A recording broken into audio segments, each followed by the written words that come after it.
नमस्कार दोस्तों, मैं हूं डॉक्टर आर के सिंह और आपका स्वागत है हमारे YouTube चैनल पर। आज हम बात करेंगे स्नोरिंग के ट्रीटमेंट के बारे में। तो स्नोरिंग का इलाज करने के लिए कई तरह के उपाय होते हैं, जिनमें लाइफस्टाइल चेंजेस, मेडिकल ट्रीटमेंट और सर्जिकल ऑप्शंस शामिल होते हैं। कुछ प्रमुख उपचार के तरीके होते हैं, जैसे लाइफस्टाइल चेंजेस, जिसमें नंबर 1 है वेट मैनेजमेंट।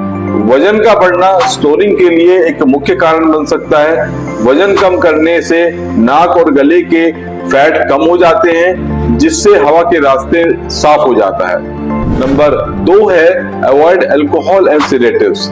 शराब या सेडेटिव्स का सेवन स्नोरिंग को बढ़ा सकता है, इसलिए इनका सेवन कम करना चाहिए, खासकर नींद के समय।